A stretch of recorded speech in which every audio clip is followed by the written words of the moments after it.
Developing habitual key sequences to set up your driving test. Now, I'm just going to keep saying it because it's really important. I often see people get in the car and then they don't have a structured sequence. Now, developing a structured sequence for certain things is really important, because the more you are going to be following through on what I call habitual processes, you must get yourself into doing things the same way all the time when you are driving. Because if you're doing the things safely and properly when you are preparing for your driving test, your ability to pass that driving test is greatly enhanced.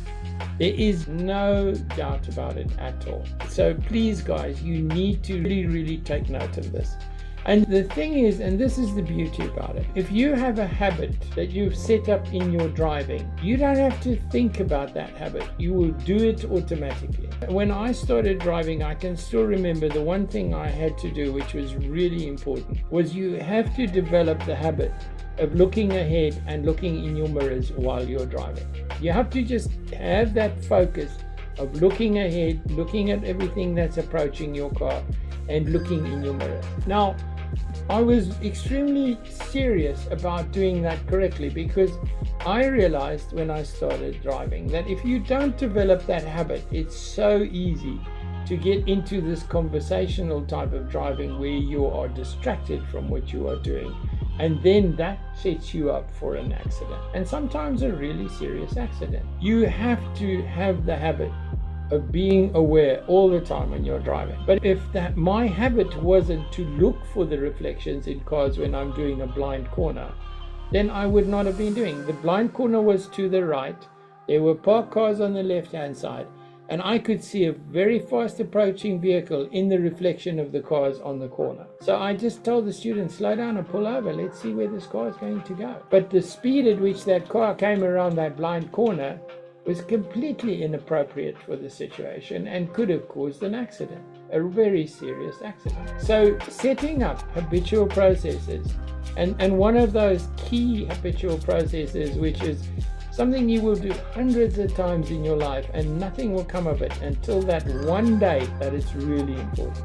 And I've told you guys this story so many times. I have the habit that before I turn left, I don't check my mirrors and then center mirror, left hand mirror, then left signal only. I don't just do that. Before I physically turn the steering wheel to the left to take a corner, I always look in my left hand mirror.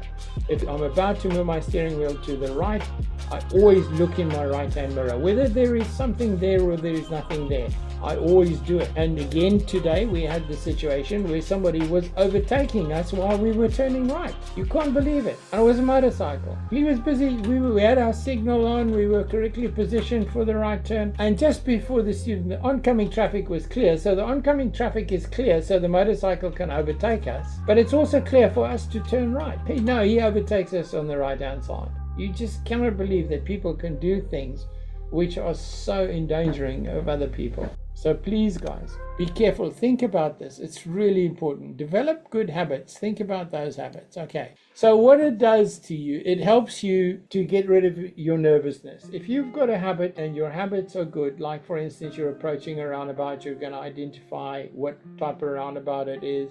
You have a picture of how to deal with that roundabout, you know what the priorities are, what shielding is, and all the other things that go with that. Have that habit so that you can identify, looking at the leaderboard and looking at the information on the road, you can identify whether that roundabout is a spiral or isn't a spiral.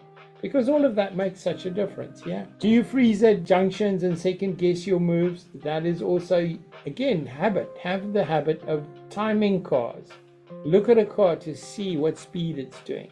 You can't just look and see the car. You have to look, hold your glance to be able to see the speed of a car, right? And then how to use your automatic or habitual reactions when you are under pressure.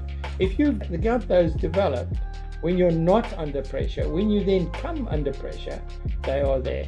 All right, so who can tell me, before you move off, there is one critical thing. If you're walking out towards your car and you're about to drive off, What is the one thing that you should always do before you get in your car? What's your habit you should do before you get in your car to drive off?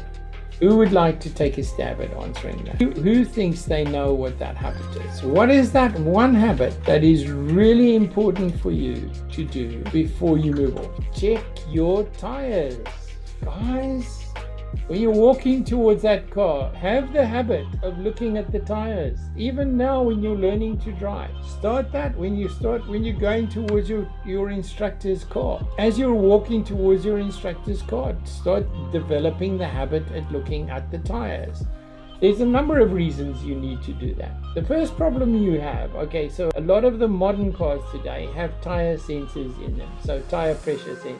So at least when you switch on the ignition, if you are taking notice of your ignition lights, a flattish tire would light up on your ignition. But when you walk towards your car, if you're walking, normally you would approach your car. Let's assume you approach your car from behind on the pavement. The car is just off the pavement in front of you. Well, as you approach the car on the left, you can see both the tires on the left hand side, and then as you walk around to the driver's side, you'll see both the tires there, and you can quickly check that those tires are all right. It's always a good idea to have a quick check on your tires, and you should just naturally do that before you get in the instructor's car. Check if his tires are pumped up, check that they're okay. No reason you can't do that. Develop that habit, and I promise you, I will drive down the road and check other people's tires.